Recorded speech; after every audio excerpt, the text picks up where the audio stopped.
దేవుని పరిశుద్ధ నామానికి కలుగును గాక. మరి నన్ను ఆహ్వానించిన స్థానిక దైవజనులు స్నేహ గారికి, వేదిక మీద ఉన్న నా తోటి దైవజనులందరికీ వందనాలు తెలియజేస్తున్నాను. చాలా సంతోషం అండి. ప్రతి సంవత్సరం ఇలాగ నా క్రిస్మస్ సందర్భంలో మీతో కలిసి ప్రభువును స్తుతించడానికి ప్రభు ఇచ్చిన మంచి సమయాన్ని బట్టి ప్రభువును స్తుతిస్తున్నాను. నేను డయాస్ మీద వచ్చి కూర్చున్నాను కానీ ఏదో వెలుగుతో ఉన్నాను నేను. ఎందుకంటే ప్రతి సంవత్సరం పాస్టర్ ప్రసాద్ గారు మరి దైవజనులు మేము ఈ మీటింగ్లో కొంతకాలం సీడుపాలెంలో రెగ్యులర్గా కలుసుకుంటూ ఉండేవాళ్ళం. ఈ మధ్య మాకు సీడుపాలెం ఇన్విటేషన్ రద్దయిపోయింది. ఇక సోలాకు తోసేసారు ఇక్కడి నుంచి. ఇంకా కొండల మీద తోసేస్తారు విశ్రాయ్ గారు. ఇది ఈ సంవత్సరం నెక్స్ట్ ఇయర్ మళ్ళీ అక్కడ సాప్రత్ పాలెంలో మొదలెట్టే అటు పోద్ది. అయితే ఇక్కడ నేను అయ్యగారు కూర్చొని ఆ పలకరించుకున్న పలకరింపులు, ఆ మాటలు, నాకు 30 సంవత్సరాలుగా మా మధ్య స్నేహం, 30 సంవత్సరాల్లో మా ప్రేమ బంధం పెరిగింది కానీ ఎక్కడ తరగలేదు. మా స్టడీ లైఫ్ పెరిగింది. పాస్టర్ గారు నేను మాట్లాడుకునేటప్పుడు మీరు పలానా బుక్ స్టడీ చేయండి, మీరు పలానా పుస్తకం చదవండి అని నేను చెప్తే, నేను పలానా పుస్తకం చదువుతున్నాను పాస్టర్ గారు, మీరు పలానా పుస్తకం చదవండి తిమోతి గారు. మా ఇద్దరి మధ్య ఈ మధ్య కాలంలోనే కొన్ని బుక్స్ గురించి పెట్టమంటే నేను బుక్స్ గురించి నేను వాట్సాప్లో పెట్టుకున్నాను. నేను తప్పనిసరిగా మార్కస్కి చెప్పి తెప్పించుకుంటానండి, హైదరాబాద్లో ఉన్నారు కదా అని చెప్పేసి. ముందు ఆయన నేను కొద్దిసేపు వాక్యం చెప్తే నేను షార్ట్ వర్డ్ చెప్తే ఆయన ఫుల్ మెసేజ్ చెప్పేవారు.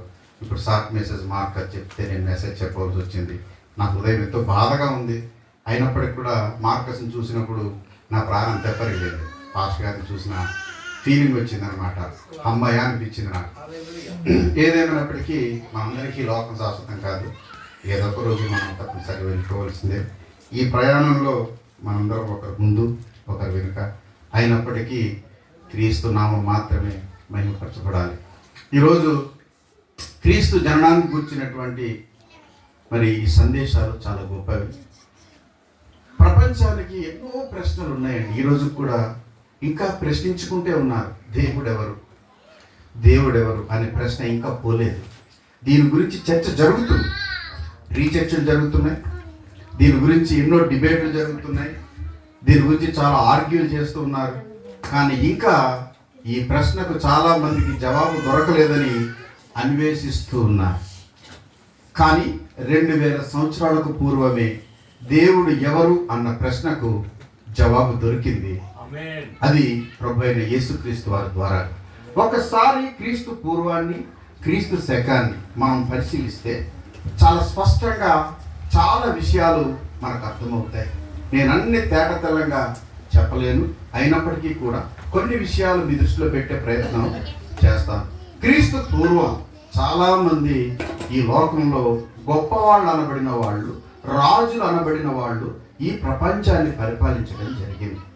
వారందరూ కూడా ప్రతి ఒక్కరు వచ్చి ఏదో ఒక సిద్ధాంతాన్ని ప్రబోధించడం జరిగింది. అలా బోధించిన వాళ్ళలో మన దేశంలో బుద్ధుడు కూడా ఒకరు. అతడు కూడా క్రీస్తు పూర్వమే, క్రీస్తుకు ముందుగానే వచ్చి కొన్ని సూత్రాలు ప్రబోధించారు. ఆయన ఏం చెప్పారంటే జంతువులు తినకూడదు, జీవహింస చేయరాదని చెప్పారు. అంటే మనుషులు తినచ్చా?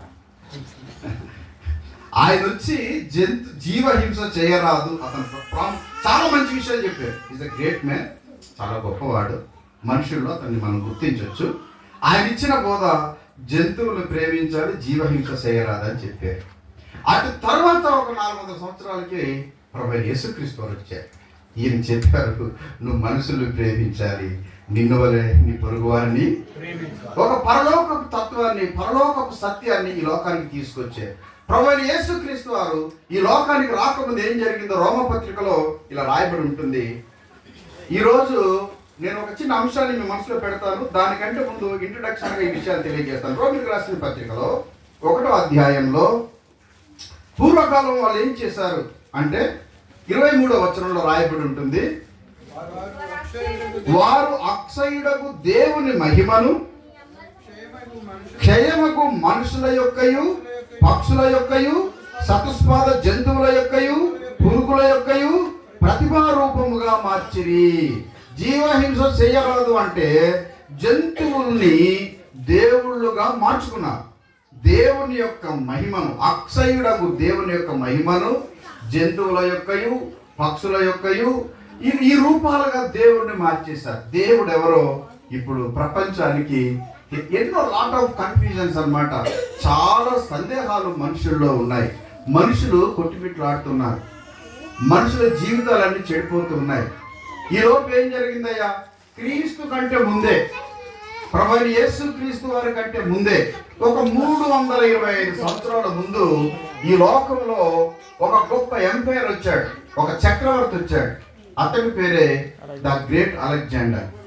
ఈ అలెగ్జాండర్ ఏం చేశాడంటే ప్రపంచాన్ని జయించాలని తన యొక్క ప్రయాణాన్ని ప్రారంభించి భారతదేశం వరకు వచ్చి అక్కడి నుంచి తిరిగి వెళుతూ అతి చిన్న వయసులోనే అతడు ఈ లోకాన్ని విడిచిపెట్టవలసి వచ్చింది, మరణించవలసి వచ్చింది. కానీ నా ఉద్దేశం ఏంటంటే ఇలాంటి తరుణంలో అంటే బలమైన వాడు బలహీనను కొట్టుకుని తింటున్నాడు. బలమైన వాడిదే రాజ్యం. అయితే అది ఇప్పటికీ కొనసాగుతుంది. ఈ రోజుకి కూడా దాని యొక్క ఆనవాళ్ళు లేకపోలేదు.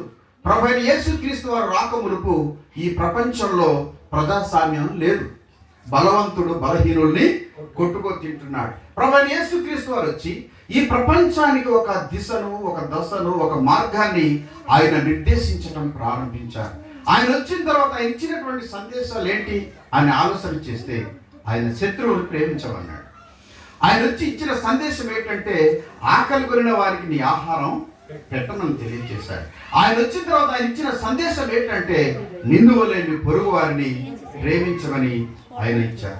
ఆయన వచ్చి ఇచ్చిన సందేశం ఏంటంటే మీరు సమాధానకర్తలుగా ఉండండి, సమాధాన పరచువారు ధన్యులు, వారు దేవుని కుమారులు అనబడతారు. అందుగురించే యెషయా గ్రంథం ఆ యొక్క 9-6-7 వచనాలని మనం ప్రాముఖ్యంగా చదివించారు.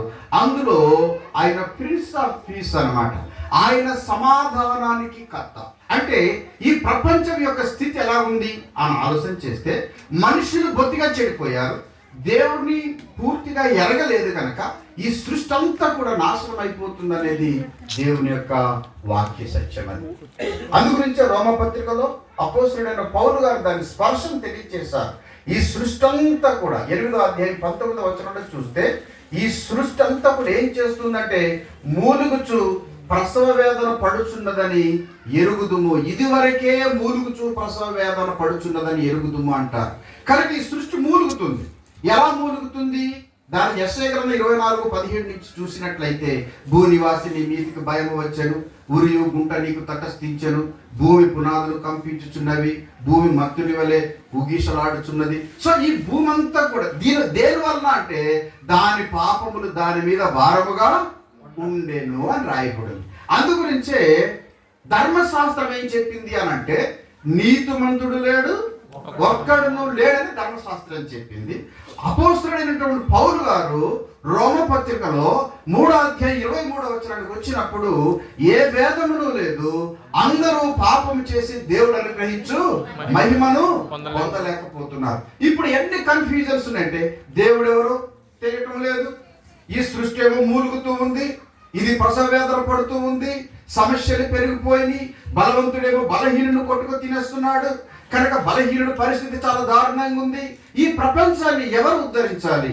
అందుకొరకే తండ్రి అయినటువంటి దేవుడు తన కుమారుడైనటువంటి యేసుక్రీస్తు వారిని ఈ లోకానికి శరీరధారిగా పంపించడం జరిగింది. సిద్ధాంతపరంగా డాక్టర్నల్గా చెప్పాలంటే కొన్ని విషయాలు చెప్పాలంటే దేవుడు దేవుణ్ణి సృజించగలడు. గాడ్ క్రియేటెడ్ బై గాడ్ అంటే దేవుడు సృజించగలడు. అన్ఫార్చునేట్లీ మనిషి దేవుడు సృజించాడు. ఇది విచిత్రమైన విషయం. దేవుడు సృజించగలడు. కీర్తనలో రాస్తాడు, మీరు దైవములనియు మీరందరూ సర్వోన్నతుని దేవుని కుమారులని కూడా చెప్పబడింది దేవుని యొక్క వాక్యంలో. దేవుడు సృజించగలడు. అందుకొరకు చాలా మంది అంటారు యేసుక్రీస్తు వారు దేవుడు ఎట్లా అవుతాడే? దేవుని సృజించాడు, తన కుమారుని లోకానికి. ఈ సత్యం అర్థం కాదు, ఈ మర్మం అర్థం కాదు. ఇది ఆధ్యాత్మికమైనటువంటి మర్మం. ఇది ఎందుకంటే ఈ సత్యం గ్రహించకుండా ఈ యుగ సంబంధమైన దేవత వారు మనోనేత్రుడికి గుడ్డితనం కలగజేసేసింది. దీన్ని అర్థం చేసుకోవడం అంత ఈజీ అయిన విషయం కాదు. కానీ దేవుడు ఎవరికైతే ప్రత్యక్షం అవుతారో అందుకొరకే మనం ఈ క్రిస్మస్ ఆరాధనలు ఇంకా జరుపుతున్నాం. అందు గురించే బైబిల్లో దావీదు పట్టణమందు నేడు నేడు నేడు అంటే ఈ రోజును చూపిస్తుంది. ఎందుకంటే అది నీ హృదయంలో జన్మించవలసిన అంశమై ఉన్నది కనుక, ఆయన నెరగని వారు కోటాను కోట్ల మంది ఉన్నారు కనుక ఈ ప్రక్రియ ప్రభువైన యేసుక్రీస్తు వారు ఈ లోకానికి మరలా వచ్చేంత వరకు జరుగుతుంది. అప్పటిదాకా ఈ సువార్త ఆగదు, ఈ పరిచర్య ఆగదు. కనుక ఈ పరిచర్యను ప్రభు కొనసాగిస్తూ ఉన్నారు. కనుక ఆయన రాకడ యొక్క ప్రాముఖ్యత చాలా ప్రాముఖ్యమైనది. ఎందుకోసం యేసుక్రీస్తు వారు వచ్చారో ప్రతి సంవత్సరం మనం చెప్పుకుంటూ ఉంటాం. ఒక 2-3 థింగ్స్, ఒక 2-3 విషయాలు చెప్పి, ఎందుకంటే నాకు సరిగ్గా 12:30 అయిపోయిన తర్వాత వదిలేరు. ఇప్పుడు పళ్ళు కొనుక్తా ఉంటారు మీరు. ఇప్పుడు నేను కనుక నా ప్రసంగాన్ని 1 గంటన్నర చెప్తానమ్మా అంటే ఇక ఎలా ఉంటుంది చెప్పండి? అసలు తిమోతి పాస్టర్ గారికి మన అయ్యగారు పిలవడమే తప్పని అక్కడికి వచ్చింది. అందు గురించి నేను పెద్దల కాడే ముగించేస్తాను. మీ ఆవేశం, మీ బాధ ఇవన్నీ నాకు తెలుసు. నేను 2 మాటలు చెప్పి ముగించేస్తాను. చూడండి, లోకమంతా కూడా ఎలా దేనితో నింపబడిందని రాయబడింది చెప్పండి? చీకటితో నింపబడింది. యెషయా గ్రంథం 60 వచనంలో చీకటి కమ్మి ఉన్నది, ఈ భూమి మీద అంతా కూడా చీకటి కమ్మింది. దేని గురించి మాట్లాడుతున్నారు? మీరు ఎప్పుడైనా సరే చీకటి అనే మాట వచ్చిందంటే అది పాపాన్ని గూర్చినటువంటిది అని మనం అర్థం చేసుకోవాలి. ఎప్పుడైనా సరే వెలుగు అనే మాట వచ్చిందంటే అది దేవుని జ్ఞానాన్ని గూర్చినటువంటిది, దేవుని ప్రత్యక్షతను గూర్చినటువంటి అంశం అని మీరు అర్థం చేసుకోవాల్సిన వారు ఉన్నారు. ఇప్పుడు భూమి ఊగిసలాడుతుంది, భూమి బొత్తిగా బద్దలైపోయేలాగుంది కనుక భూమి ప్రసవేదన పడుతూ ఉంది. ఇప్పుడు ఈ భూమికి ఎవరు కావాలా? రోమపత్రిక 8:22లో దేవుని కుమారుల యొక్క ప్రత్యక్షత ఇప్పుడు కావాలి. భూమికి దేవుని కుమారుల యొక్క ఆవశ్యకత ఉంది. దేవుని కుమారుడు ప్రత్యక్షత కాకపోయినట్లయితే ఈ భూమికి సమాధానం అనేది ఉండదు, నెమ్మది అనేది ఉండదు. చీకటి కమ్మేసింది ఈ ఒక భూమి మీదకి. అందు గురించి నువ్వు లే, ఇదిగో దేవుని మహిమ నీ మీద ఉదయిస్తుంది అని దేవుని యొక్క వాక్యం తెలియజేస్తుంది. ఆ మహిమే ప్రభు అయినటువంటి యేసుక్రీస్తు వారు అయినారు. కనుక ప్రభు అయిన యేసుక్రీస్తు వారు ఈ లోకానికి ఎందుకు వచ్చారు అనేది మనం ఆలోచన చేస్తే కొన్ని వచనాలు మనం జ్ఞాపకం చేసుకుందాం. ప్రభు అయిన యేసుక్రీస్తు వారు ప్రాముఖ్యంగా వచ్చిన అంశాన్ని మార్కస్ బాబు చాలా చక్కగా జ్ఞాపకం చేశారు. మనం పాపముల చేత అపరాధముల చేత చచ్చిన వారమై ఉన్నాము అని. ఒకసారి చాలా కాలం క్రితం ఒక జోక్ చెప్తారు. ఎందుకంటే మా ప్రభుదాస్ సాయి గారు ఈ విషయం తెలుసు ఆయనకి. ఒక చోటికి సువార్తకి వెళ్ళారు అన్నమాట. సువార్తకి వెళ్ళి ఇలాగే పాపులను రక్షించుటకు క్రీస్తు యేసు ఈ లోకము నాకు వచ్చారని పాస్టర్ గారు బోధిస్తున్నారు. బాబు, ఈ ఊర్లో పాపులు ఎవరు లేరు, మేమందరం కాపులు అన్నాడు. సో కాపులు పాపులే, రెడ్లు పాపులే, సౌదరీసు పాపులే, అందరూ కూడా పాపులే. ఇప్పుడు బ్రహ్మజ్ఞ అంటారు కదా, వాళ్ళు కూడా. ఎందుకంటే రక్త మాంసములు దేవుని రాజ్యమును స్వతంత్రించుకునే నేరవు. ఇది బైబిల్ చెప్తున్నటువంటి మాట. ఆదాము, అందరం కూడా ఆదాము సంతానమే. ఆర్యులైనా, ద్రవిడన్స్ అయినా, ఇంకెవ్వరైనా సరే అందరు కూడా ఆదాములో నుంచి ఉద్భవించినటువంటి వాళ్ళమే. హిస్టారికల్ గా మరి తమిళ్ లాంగ్వేజ్ అనేది పురాతనమైన భాష. అది బాబేలు గోపురానికి సంబంధించిన భాషగా ఈ మధ్య రీసెర్చ్ స్కాలర్స్ చాలా స్పష్టంగా తెలియజేశారు. సో అందరు అక్కడి నుంచి ఇక్కడికి బాబేలు దగ్గర నుంచి చెదిరిపోయిన వాళ్ళే. కనుక ప్రభు యేసుక్రీస్తు వారు ఎందుకోసం వచ్చారు అనేది చెప్పడానికి యెషయా గ్రంథం 59 మొదటి వచనంలో ఇలా రాయబడింది. ఒకసారి ఆ వచనం చదవండి. చదివితే మీరు చాలా అందంగా ఉన్నారు, గట్టిగా చదవండి. రక్షింపనేరక ఉండినట్లు యెహోవా హస్తము కురుచ కాలేదు, విననేరక ఉండినట్లు ఆయన చెవులు మందము కాలేదు. మీ దోషములు మీకును మీ దేవునికి, చాలండి, మీకును మీ దేవునికి మీ దోషములు అడ్డుగా వచ్చారు. ఒకసారి యోహాను పత్రిక, మొదటి యోహాను పత్రిక 3వ అధ్యాయం 5వ వచనం చదవండి. యోహాను రాసిన మొదటి పత్రిక 3వ అధ్యాయం 5వ వచనం. చూడండి, పాపములను తీసివేయుటకై. చాలండి, పాపములను తీసివేయటానికి ప్రభువైన యేసుక్రీస్తు వారు ఎందుకు వచ్చారయ్యా? పాపములను తీసివేయటానికి. ఆయన ఆవశ్యకత అది. ఎందుకు? ఈ భూమి మనం ఇప్పుడు అందరు కూడా సైంటిస్టులు చెప్తున్నారు, పెద్దలు చెప్తున్నారు, గ్లోబల్ వార్మింగ్ పెరిగిపోయింది, ప్లాస్టిక్ వాడద్దు, గ్లోబల్ వార్మింగ్. ఈ గ్లోబల్ వార్మింగ్ కన్నా, ఈ ప్లాస్టిక్ కన్నా ప్రమాదమైన వాళ్ళు ఎవరంటే మనమే. మనం చేసిన దుర్మార్గాలు, మనం చేసిన అకృత్యాల వల్ల ఋతువులు వాటి క్రమం తప్పేనని రాయబడింది. వర్షాకాలం వర్షాలు కురవు, ఎండాకాలం పడతాయి, ఎండలు శీతాకాలంలో కాసిద్ది. ఇదంతా కూడా ఋతువులన్నీ వాటి క్రమం తగ్గిపోవడం గల కారణం ఏంటి? మనమే. అందుకోసం గ్లోబల్ వార్మింగ్ కాదు, మనకు వార్నింగ్ అన్నమాట. ఇప్పుడు మన వలన ఈ సమస్త సృష్టి నాశనం అయిపోయిందని దేవుని యొక్క లేఖనం చాలా స్పష్టంగా తెలియజేస్తుంది. యెషయా భక్తుడు దాన్ని చాలా స్పష్టం చేయటం జరిగింది. ఎందుకంటే మనుషులందరూ యెషయా గ్రంథం 53 అధ్యాయంలో ఎవరికి ఇష్టం వచ్చిన త్రోవను వారు తొలగిపోయి ఉన్నారనమాట. ఎవరికి నచ్చినట్లుగా వారు జీవిస్తున్నారు, ఎవరికి నచ్చినట్లుగా వాళ్ళే జీవిస్తారు. ఈ మధ్య ఇందాక మరి మా మార్కస్ పెళ్లి ప్రసంగం చేయడానికి ఉత్సాహం వచ్చింది. ఈ మధ్య అంతా కూడా లివింగ్ రిలేషన్ అంట. ఆ మధ్య సహజీవనం అన్నారండి, ఇప్పుడు లివింగ్ రిలేషన్ అంట. లివింగ్ రిలేషన్ అంటే ఈడు ఆమెకి తాళి కట్టాడు, ఆమె ఈడికి దండయ్యదు, వాళ్ళింటికాడ ఆవిడ ఉంటుంది, ఈయనింటికాడ ఈయన ఉంటారు. ఇదంతా కూడా వైలెక్స్ కనెక్షన్ అనమాట. టెలిఫోన్ ద్వారా కదా ఈ మీతో ఈ అప్పుడప్పుడు జరుగుతుంటాయి మర్మాలు కర్మాలు.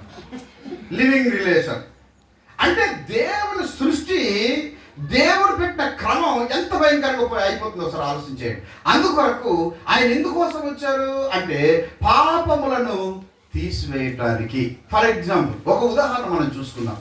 బైబిల్ గ్రంథంలో శాపగ్రస్తురాలను ఒక ఆవిడ గురించి రాయబడింది. స్త్రీలలో ఎవరి గురించి రాయబడిందండి? బైబిల్ చదవరు, శాపగ్రస్తురాలు. పాత నిబంధనలు రాజుల గ్రంథంలో మీరు అయినా చెప్పారు యెజబెలు గురించి ఆ శాపగ్రస్తురాలు అనే పదం ఉపయోగించారు. చూడండి, అందు గురించి మరొక విషయం, ఆహాబు యొక్క భార్య యెజబెలును గురించి రాయబడిన మాట. ఇప్పుడు బైబిల్ గ్రంథంలో నూతన నిబంధనలో పాపాత్మురాలు అని రాయబడింది. లూకా సువార్త 7వ అధ్యాయం. ఈ పాపాత్మురాలు అంటే ఈ పాపములను తీసివేయడానికి వచ్చారని బైబిల్ చాలా స్పష్టంగా తెలియజేస్తుంది. పాపములను క్షమించడానికి వచ్చారని రాయబడింది. దాని యొక్క ప్రూఫ్స్ అక్కడ ఉన్నాయి. నీవు విస్తారంగా పాపములు చేసి ఉన్నావు కనుక, నువ్వు విస్తారంగా నన్ను ప్రేమించావు కనుక నీవు చేసిన విస్తారమైన పాపములు క్షమించబడి ఉన్నాయి. కానీ పాపములు క్షమించబడటానికి సూత్రం ఏంటంటే నువ్వు ఆయనని ప్రేమించటమే, నువ్వు ఆయనని నీ హృదయంలో చేర్చుకోవటమే. కీర్తన 2లో చెప్పబడింది, కుమారుని ముద్దు పెట్టుకుని లేని యెడల ఆయన కోపించను. ఈమెం చేసింది? ఆయన పాదములను ముద్దు పెట్టుకుంది, బతిమలాడుకుంటుంది. ఆమె స్థితి ఏంటో ఆమె గ్రహించింది. ఈరోజు అది జరగటం లేదు కాదండి. అందు గురించి ప్రభువైన యేసుక్రీస్తు వారు ప్రాముఖ్యంగా రావటం దేని కొరకంటే, ఒకటి ఈ సృష్టిని ఉద్ధరించడానికి, అంటే ఈ సృష్టి నాశనానికి లోనైపోయింది, అంటే ఈ సృష్టి కొద్ది కాలం ఇది ముందుకు సాగాలి అని చెప్పేసి అంటే ఆయన ప్రత్యక్షత అవసరం. ఆయన వచ్చి ఏం చేశారంటే ఈ పాపములను క్షమించారు. ఇప్పుడు ఎందుకు సృష్టి ఊగిసలాడుతూ మత్తుని వల్ల ఊగిసలాడుతున్నటువంటి సృష్టి ఎందుకు నిమ్మలమై దీనికి భవిష్యత్తు వచ్చింది? 2000 సంవత్సరాలు అయింది యేసుక్రీస్తు వారు వచ్చి. అంటే సమస్త పాపముల కొరకు ప్రభువైన యేసుక్రీస్తు వారు మరి రక్త ప్రోక్షణ చేశారు, పాపములకు పరిహారం చెల్లించారు కనుక, మన పాపముల నుంచి మనకు విడుదల దొరికింది కనుక ఈ భూమికి సమాధానం అనేది దొరికింది కనుక ప్రభువైన యేసుక్రీస్తు వారు మన పాపములను తీసివేయడానికి లోకానికి వచ్చారు. ఇంకా తన కుమారుని ప్రభువైన యేసుక్రీస్తు వారిని ఎందుకు పంపించారు? 1 యోహాను పత్రిక 4వ అధ్యాయం 14వ వచనంలో రాయబడిన మాట చదవండి. యోహాను రాసిన మొదటి పత్రికలోనే 4వ అధ్యాయం 14వ వచనం. మరియు తండ్రి తన కుమారుని లోక రక్షకునిగా ఉండుటకు పంపినాడు. దానికి మేము సాక్షులమని శిష్యులు తెలియజేస్తున్నారు. లోక రక్షకుడుగా ఉండటానికి అంటే నీకు రక్షకుడుగా ఉండటానికి, సర్వ లోకానికి రక్షకుడుగా ఉండటానికి తండ్రి అయినటువంటి దేవుడు తన కుమారుని లోకానికి పంపించారు. అంటే ఎందుకు రక్షకుడుగా ఉండటానికి పంపించారు? యెషయా గ్రంథం చెప్తుంది, రక్షకుడు లేకపోవుట చూసి నేను ఆశ్చర్యపోయాను అంటున్నాడు ఆయన. వీళ్ళకి విడిపించేవారు లేకపోవట చూసి నేను ఆశ్చర్యపోయాను అంటున్నారు ఆయన. యేసుక్రీస్తు వారు ఇశ్రాయేలు ప్రజల మధ్యకి సువార్తను బోధించడానికి వెళ్ళి ఆయన ఏం చెప్పారంటే, వారు కాపరి లేని గొర్రెల వలె కాపరి లేరు, వారికి రక్షకుడు లేడు, వారికి ఆదరించేవాడు లేరు. అందుకొరకే రక్షకుడుగా ఉండటానికి తండ్రైనటువంటి దేవుడు ప్రభువైన యేసుక్రీస్తు వారిని లోకానికి పంపించడం జరిగింది. కనుక ఇంత గొప్ప రక్షణ ఎబ్రీ పత్రిక 2:3 చెప్తారు, ఇంత గొప్ప రక్షణ మనం నిర్లక్ష్యం చేసిన ఎడల ఎలాగూ తప్పించుకుందాము. 2000 సంవత్సరాల కింద మీ లోకానికి వచ్చారు ఆయన సువార్త విరివిగా ప్రకటింపబడుతుంది. ఇంకా క్రీస్తుని ఎరగని వారు కోకులలుగా ఉన్నారు. 750 కోట్ల మంది జనాభా ఉన్నారు. 400 కోట్ల మంది క్రీస్తుని తెలుసుకున్నారు. ఇంకా 350 కోట్ల మంది క్రీస్తుని తెలుసుకోలేకపోయారు. ఈ 350 కోట్ల మంది జనాభా ఉన్న దేశాల్లో సంవత్సరానికి 10 లక్షల మంది దేవుని పిల్లల హతసాక్షులు అవ్వవలసి వస్తుంది ఈ స్వార్థను గూర్చి. అందుకోసం ప్రార్థించవలసినటువంటి బాధ్యత ఎంతైనా మనందరిపై ఉందని దేవుని యొక్క లేఖనాలను బట్టి తెలియజేస్తున్నారు. ప్రభువైన యేసుక్రీస్తు వారు ఎందుకు ఇక్కడ ఈ లోకానికి వచ్చారో మరొక వచనాన్ని కూడా మనం జ్ఞాపకం చేసుకుందాం. రోమీయులకు రాసిన పత్రిక 5వ అధ్యాయం 1వ వచనాన్ని మనం చూస్తే 2 విషయాలు అక్కడ చెప్పబడ్డాయి. రోమీయులకు రాసిన పత్రికలో 5వ అధ్యాయంలో కాబట్టి విశ్వాస మూలమున మనము నీతిమంతులముగా తీర్చబడ్డాము. రెండవది ప్రభువైన యేసుక్రీస్తు ద్వారా దేవునితో సమాధానపరచాలి. 2 విషయాలండి. మనం పాపముల చేత అపరాధముల చేత చచ్చి నీతిని కోల్పోయిన వారుగా ఉన్న మనకు ఆయన విశ్వాసం ఉంచడం ద్వారా మనలను నీతిమంతులుగా చేయటానికి ఆయన వచ్చారు. రెండవది, ఏదైతే తండ్రికి మనకు అడ్డుగోడగా ఉన్న పాపం తీసేసి తండ్రితో మనల్ని సమాధానపరచడానికి, అంటే మనం దేవునికి దూరస్తులంగా దేవునికి శత్రువులంగా మనం పగవాళ్ళంగా ఉన్నటువంటి తరుణంలో ఆయన ఇప్పుడు తండ్రితో సమాధానపరచడానికి ప్రభువైన యేసుక్రీస్తు వారు రావటం జరిగింది. మనం ఆ రోజుల్లో చూస్తే యేసుక్రీస్తు వారి భూలోకంలో సంచరిస్తున్నటువంటి దినాల్లో చూస్తే ఆయన అనేక సార్లు ఇతడు బోధకుడు అని పిలువబడ్డారు. బోధకుడు అని పిలువబడ్డారు కనుక ఎవరితో భోజనం చేయాలంటే కలిసి శాస్త్రులతో పరిచయులతో కలిసి భోజనం చేయాలి. ఈయన కూడా వాళ్ళ గుర్తింపు పొందారు. ఇతనికి చాలా గొప్ప పాండిత్యం ఉందని వాళ్ళు ఆశ్చర్యపోతూ ఉండేవాళ్ళు. కానీ దేవుని వాక్యంలో రాయబడి ఉంది, ఆయన సుంకరులతోనూ పాపులతోనూ కలిసి భోజనం. కనుక ఏదైతే అడ్డుగోడగా ఉందో, ఎవరైతే తృణీకరించబడ్డారో, ఎవరైతే నెట్టివేయబడ్డారో, ఎవరైతే మరి తూలనాడబడ్డారో వారందరినీ కూడా ఆయన తన సన్నిధికి చేర్చుకున్నారు. వారందరినీ కూడా దేవుని యొద్దకు నడిపించారు, తన తండ్రితో సమాధానపరిచారు. అందుకొరకే ప్రభువైన యేసుక్రీస్తు వారు ఇందుని నిమిత్తమే నేను పంపించబడ్డానని చెప్పి ఆయన తన శిష్యులకు తెలియజేశారు. కనుక ఆయన ఎవరిని తృణీకరించలేదు, ఎవరిని నెట్టివేయలేదు. చాలా దుఃఖకరమైన విషయం, ఈరోజు దేవుని సంఘాలు కూడా కులాల రూపంలో విడిపోయి మరి సువార్త చేస్తున్నారు. ఇదెంత దౌర్భాగ్యమో, చాలా దుఃఖకరమైనటువంటి విషయం. ఒకనొక సంవత్సరంలో ఒకనొక సందర్భంలో ఒక పెద్ద ఆయన ఇట్లా చెప్పుకొచ్చారన్నమాట. ఒక నల్ల జాతి వాడు ఒక తెల్ల జాతి వాళ్ళ చర్చిలోకి వెళ్ళాడండి. క్రిస్మస్ జరుగుతుంది, ఆ క్రిస్మస్ ఆరాధనలో నేను కూడా పాల్పంపులు పొందాలని అలా అంటున్నారు. అయ్యా, ఇది తెల్ల జాతి వాళ్ళ క్రిస్మస్, ఇది తెల్ల జాతి వాళ్ళ చర్చి, నువ్వు రావద్దు అన్నారు అన్నమాట. ఇతను చాలా నిరుత్సాహపడిపోయాడు.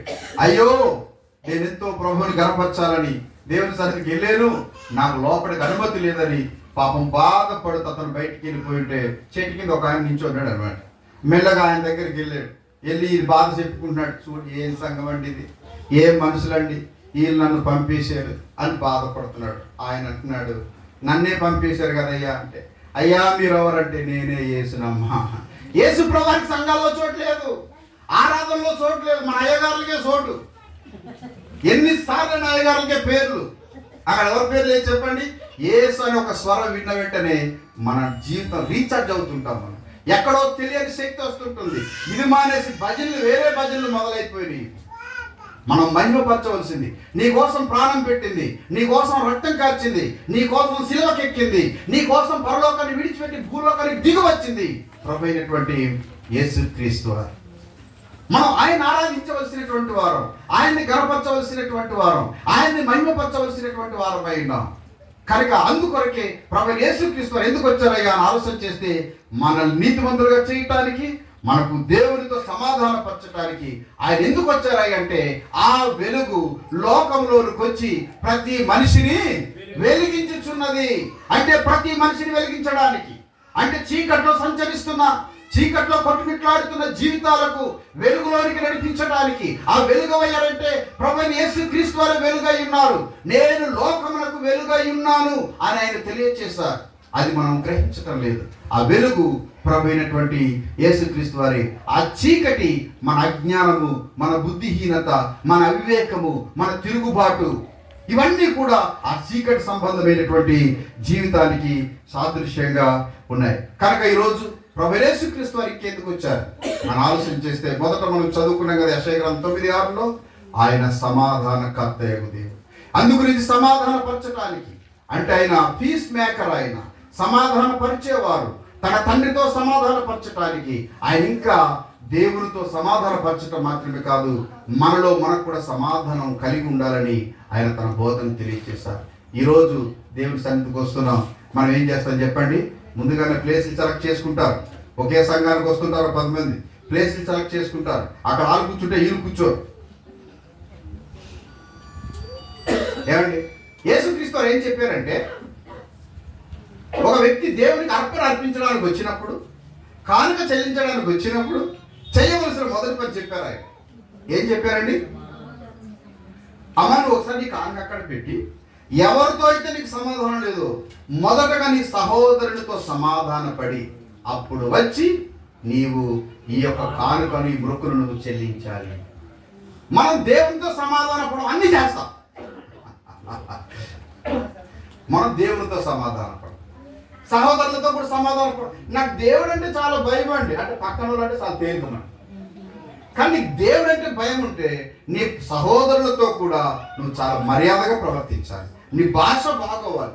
దేవుని పిల్లలకు తగినటువంటి భాష నువ్వు కలిగి ఉండాలి. కనుక ప్రభు యేసుక్రీస్తు వారు ఈ ప్రపంచానికి ఆయనే దిక్చూచి, ఆయన తప్ప గత్యంతరం ఏమీ కూడా ఇప్పటికి ఉండదు, ఎప్పటికీ కూడా ఉండదు. అయితే దేవుని సంఘంగా ఇప్పుడు మనం ఏం చేయాలి చెప్పండి? ఆయన రెండవ రాకడ కొరకు మనందరం ఎదురు చూడవలసిన వారంగా ఉన్నాం. ప్రకటన గ్రంథం చెప్తుంది, ప్రభు అయిన యేసు త్వరగా రమ్ము, ప్రభు అయిన యేసు త్వరగా రమ్ము. ఆయన రాకడ కొరకు మనం ఎదురు చూడవలసిన వారు. కనుక ప్రభు అయిన యేసుక్రీస్తు వారు ఎన్నో ప్రశ్నలకు జవాబు, ఈ ప్రపంచంలో ఎప్పటికీ అర్థం కాని విషయాలన్నీ కూడా ఆయన తెలియజేశారు. ఆయన వచ్చి ఏం బోధించారో 2 విషయాలు చెప్తాను చూడండి.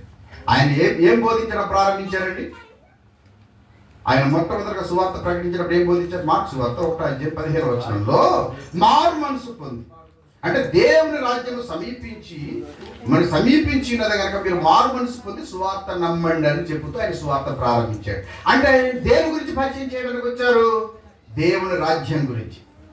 పునర్జన్మ కాదమ్మా, ఇంకా రాదు, మళ్ళీ శరీరం తిరిగి రాదు ఇక్కడికి, ఇక్కడేం ఉద్యోగం చేయదు, ఇంకెక్కడికే 1000 ఏళ్ల పరిపాలనలో మాత్రమే 1000 సంవత్సరాలు ఇక్కడ ఉంటాం ఆయన ఎరిగిన వారు.